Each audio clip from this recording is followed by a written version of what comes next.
Good evening to all students. Welcome back to our another important lecture. આજના લેક્ચરમાં તમારે આગળ વધવાનું છે એ છે રસી કેવી રીતે કામ કરે છે અને એની સમજૂતી આપણે જાણી લઈએ.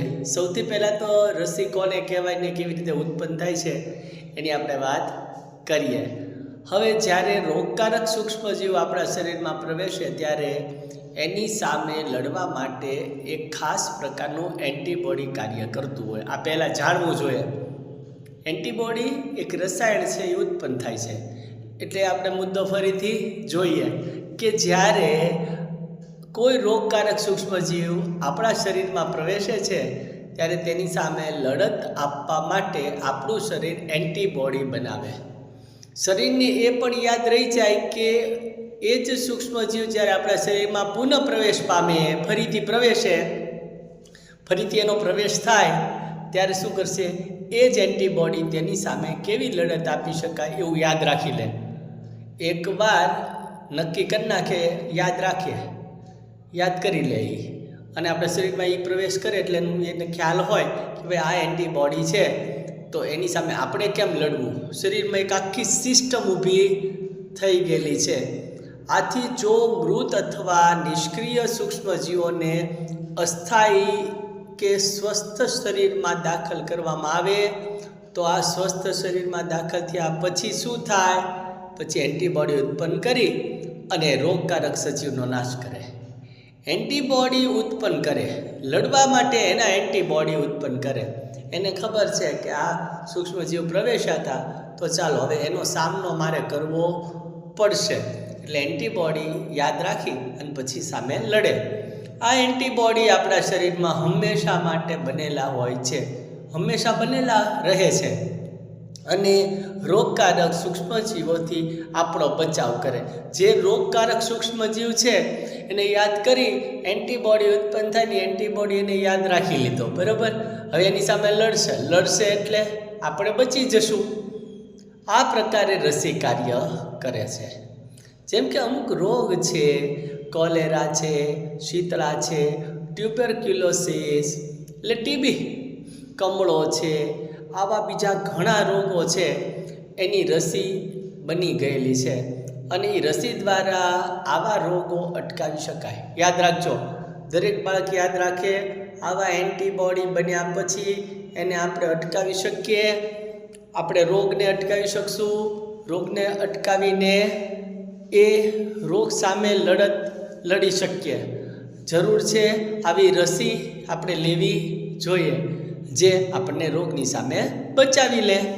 આ એક ક્વેશ્ચન છે ને હવે લાસ્ટ ક્વેશ્ચન આ ચેપ્ટર પૂરું થવામાં છે એટલે દરેક સ્ટુડન્ટ યાદ રાખે કે ખાસ તો એ ફરીથી આ રિવિઝન કરી લે, લખી લે.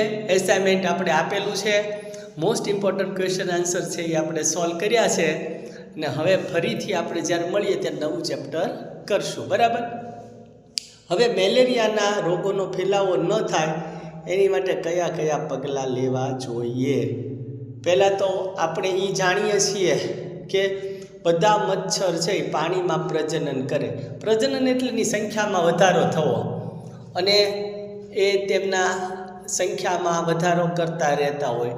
ભરેલા ખાબોચિયા હોય ચોમાસામાં તમે જુઓ, ગંદુ પાણી હોય તો મચ્છરનો ઉપદ્રવ ચોમાસામાં બહુ જ થાય, બરાબર. તો આવું અટકાવવું જરૂરી છે, બરાબર. પાણી છે એનો સ્ત્રોત છે. પાણીની અંદરથી જ એનું પ્રજનન થાય ને એની સંખ્યા વધે છે. એટલે પહેલાં તો એ જ વસ્તુ આપણે ધ્યાનમાં હોવું જરૂરી છે. ત્યાર પછી આસપાસ કરવાનું શું એને લગતો જવાબ છે કે આપણે શું કરીએ કે મેલેરિયા અટકે. સૌથી પહેલાં તો છે આસપાસના વિસ્તારમાં ક્યાંય પાણી જમા થાય નહીં એ કાળજી રાખવાની. આપણે આસપાસના વિસ્તારમાં પાણી જમા થવા ન દેવાય. ખાબોચિયા બહુ ભરાય છે ને એટલે થાય છે ને, તો પાણી જ ન ભરાય એની કાળજી રાખવાની છે. પછી કુલર છે, ટાયર છે, ફૂલદાની છે વગેરેમાં ક્યાંય પણ પાણીને એકત્રિત થવા ન દો. ઘણા કુલરમાં મહિનાઓ સુધી પાણી ભરીને રાખે અથવા દિવસો સુધી તો રાખે જ છે. ઉનાળામાં તો કુલરનો ઉપયોગ કરે. પછી ખાસ કરીને ફૂલદાની છે, ટાયર છે જૂના, તો આની અંદર મચ્છર ભરાઈને રહે, બરાબર, એને રહેવાની જગ્યા મળી જાય છે તો એને ક્યાંય પણ પાણીનું એકત્રીકરણ ન થાય, ટાયરમાં ન થાય, ફૂલદાનીમાં ન થાય, કુલર છે તો કુલરની અંદર ન જાય, એ જોવાનું છે આપણું કામ. પાણી ભેગું થશે એટલે મચ્છર થવાના છે, બરાબર. પછી આપણી આસપાસના સ્થાનોને સ્વચ્છ તેમજ શુષ્ક રાખવાની જવાબદારી આપણી છે, કારણ કે મચ્છરનો ઉપદ્રવ ત્યાં જ થવાનો છે, મચ્છરનો ઉપદ્રવ ત્યાં જ થશે. મચ્છરને પેદા થતાં આપણે રોકવાના છે, બરાબર. એનો ઉપદ્રવ થાય તો જ એ ફેલાય. તો મેલેરિયાના રોગના ફેલાવા માટે આપણે પગલાં લેવા પડશે. એ ન થાય એની માટે પગલાં કયા લેશું એની આપણે વાત કરી કે બધા મચ્છર પાણીની અંદર હોય તો આજુબાજુ પાણીનો વધારો થાય એટલે એવું અટકાવવાનું છે. ક્યાંય વિસ્તારમાં પાણી ન ભરાય એની કાળજી રાખવાની. કુલર છે, ટાયર છે, ફૂલદાની વગેરે ક્યાંય પાણીનો ભરાવો ન થાય, એકત્રિત ન થાય એ જોવાનું કામ. અને આપણી આસપાસના સ્થાનોને સ્વચ્છ રાખવાનું આપણું જવાબદારી છે. શુષ્ક રાખો, ચોખ્ખું રાખો, શુષ્ક રાખો અને ભેજ ન આવે જોવાનું. મચ્છરો પેદા થતાં અટકાવવા માટે આટલું તો કરવું જ પડશે. તો ફરી આપણે મળીએ નવા લેક્ચર સાથે, નવા વિચારો સાથે.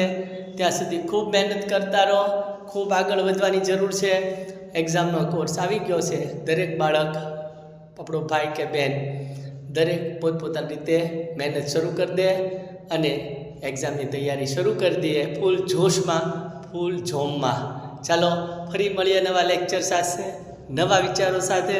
ત્યાં સુધી મળતા રહીએ અને કામ કરતા રહીએ. ચલો આવજો. Good night.